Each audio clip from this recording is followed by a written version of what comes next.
नमस्कार, मैं जितेंद्र चतुर्वेदी। मतांतर में आप लोगों का स्वागत है।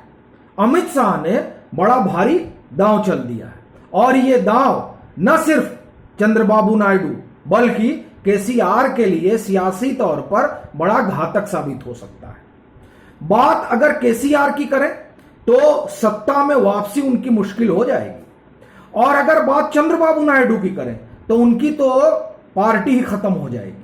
अब आप कहेंगे क्या बात कर रहे हैं आप, थोड़ा इस पर प्रकाश डालिए। तो आप ठहरिए, मैं पूरी रोशनी डालता हूं।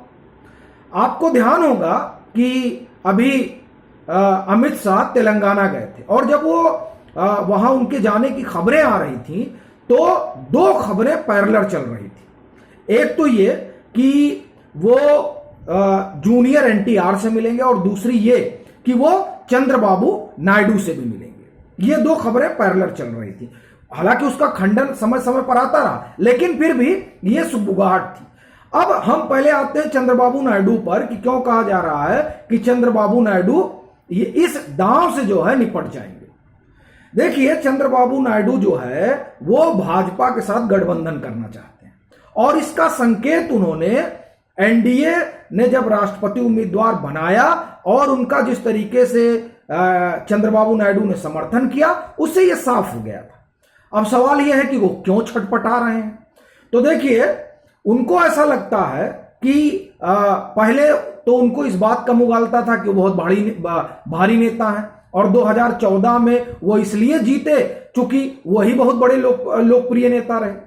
लेकिन जब 2019 में औंधे मुंह गिर पड़े तब उनको समझ में आया कि नहीं, 2014 में तो हम नरेंद्र मोदी की जो लोकप्रियता की लहर थी उस लहर पर बढ़े हुए थे। लेकिन जब तक ये बात समझ में आई तब तक तो समय बहुत आगे निकल चुका था।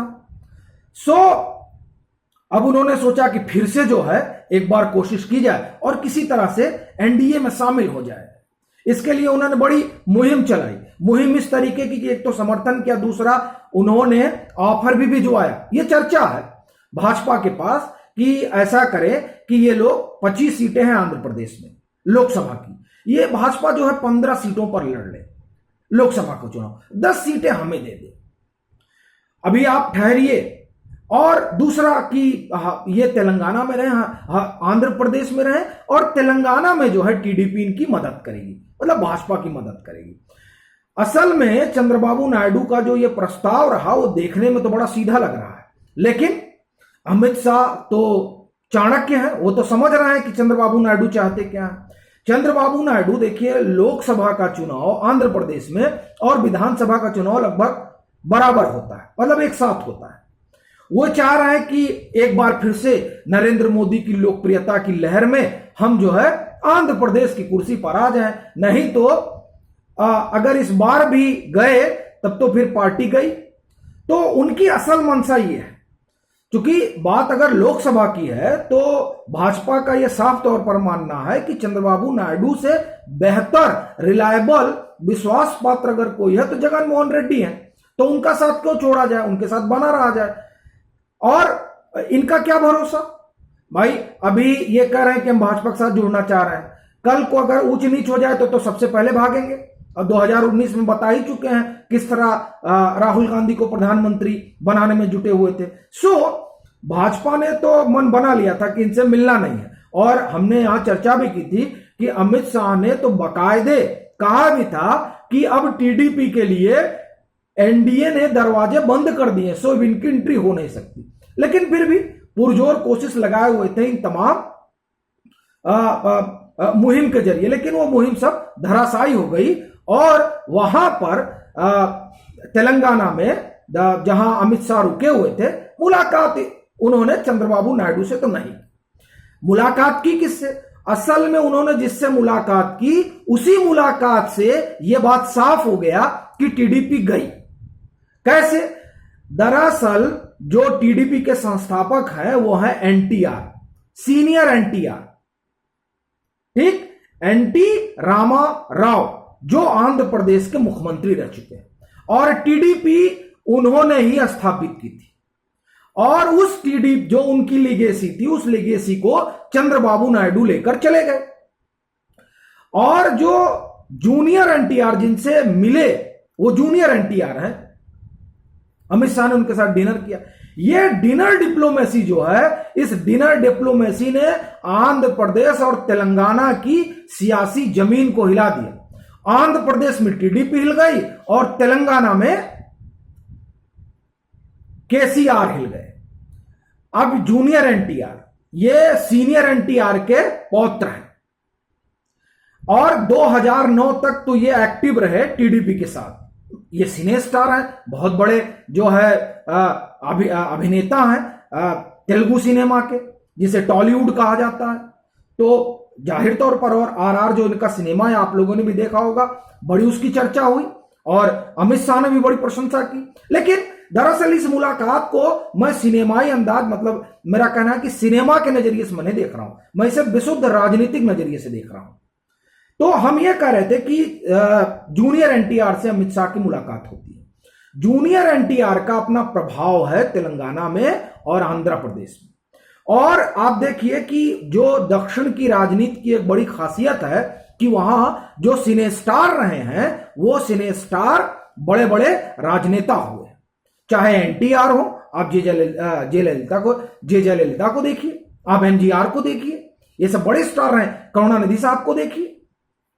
तो वहां ये आप देखिए कि वहां की सियासत का ये सगल भी रहा है। इस लिहाज से भी अगर देखा जाए तो जूनियर एनटीआर का अपना बड़ा भारी प्रभाव है। अब जब वो 2009 से एक्टिव नहीं है और इधर अमित शाह से मुलाकात होती है, तो ये मुलाकात यूं ही नहीं है, इस मुलाकात के सियासी मायने तो हैं मेरी नजर में। देखिए, भाजपा को आंध्र प्रदेश में कोई सहयोगी चाहिए नहीं, क्योंकि वहां जगन मोहन रेड्डी है। तेलंगाना में भाजपा किसी के साथ गठबंधन करने नहीं जा रही है। सो तेलंगाना में 17 सीटें हैं, वहां उसको ज्यादा से ज्यादा सीटें चाहिए। जाहिर तौर पर उसके लिए भाजपा अपने स्तर पर कामकाज कर रही है, लेकिन फिर भी एक होता है ना कि टेक ऑफ स्टेज, तो जो जूनियर एनटीआर है वो टेक ऑफ स्टेज दिला सकते हैं अगर इस तरह की मैसेजिंग जाती है कि वो भाजपा के साथ उठ बैठ रहे हैं। मैं नहीं कह रहा हूं कि भाजपा उनको प्रोजेक्ट कर रही है और उनको मुख्यमंत्री बनाने जा रही है, मैं ये सब बात नहीं कर रहा हूं। मेरा सिर्फ ये कहना है कि जूनियर एनटीआर का भाजपा की तरफ, भाजपा के मंच पर बैठना, अमित शाह से मिलना, यह संकेत काफी है उनके समर्थकों के बीच कि इसके क्या सियासी मायने निकाले जाएं।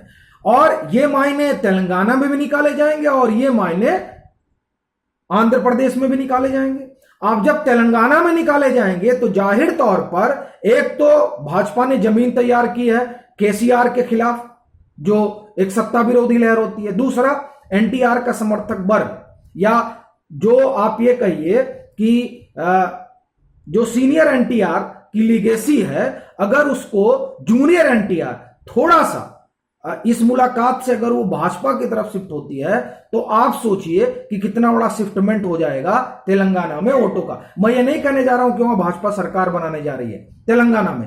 अपना ये कहना है कि इस मुलाकात से वो लीगेसी जो है, उस लीगेसी का एक हिस्सा तेलंगाना में भाजपा की झोली में जा सकता है, क्योंकि यह मुलाकात सिर्फ डिनर के लिए तो नहीं हुई है, एक बात। दूसरी बात, टीडीपी पर क्या असर पड़ेगा? देखिए, जो टीडीपी है उसको सीनियर एनटीआर ने बनाया, तो जाहिर तौर पर टीडीपी उन्हीं की लीगेसी लेकर आगे चल रही है। और उस लीगेसी से अगर यह संदेश जाता है कि सीनियर एनटीआर का जो परिवार है वो खुद को अलग करके देख रहा है, या उसका झुकाव भाजपा की तरफ हो रहा है, या झुकाव नहीं भी हो रहा है, लेकिन अगर जूनियर एनटीआर भाजपा के साथ मंच साझा करते हैं या भाजपा के लिए निकलते हैं, तो जाहिर तौर पर टीडीपी का जो आधार है वो खिसक जाएगा। और वैसे भी आप देखिए जो बचा खुचा, वैसे तो जगन मोहन रेड्डी ने जिस तरह से वो काम कर रहे हैं, उससे लगता नहीं है कि कोई आधार बचेगा। इसीलिए बहुत छटपटा रहे हैं चंद्रबाबू नायडू। अब देखिए, वो पवन कल्याण के साथ भी मिलकर, मतलब उनकी पूरी कोशिश रही कि किसी ना किसी तरीके से भाजपा से जुड़ जाया जाए, लेकिन भाजपा तो यहां बड़ा गेम खेल दिया जब अमित शाह मिलते हैं एनटीआर से, जूनियर एनटीआर से। तो यह लगता है कि अब जिस तरह से भाजपा ने शतरंज की बिसात, और मैं ये कहूं कि उसको एक अंतिम रूपरेखा देने की शुरुआत की है, उसके बाद से यह समझ में आने लगा है कि अब केसीआर की राहें भी बड़ी मुश्किल होंगी और चंद्रबाबू नायडू का रास्ता भी भाजपा कठिन करने जा रही है। अभी के लिए फिलहाल इतना ही। अगर आप मतांतर से नहीं जुड़े हैं तो जुड़िए, वीडियो को लाइक कीजिए, शेयर कीजिए और अपने सुझाव जरूर साझा कीजिए।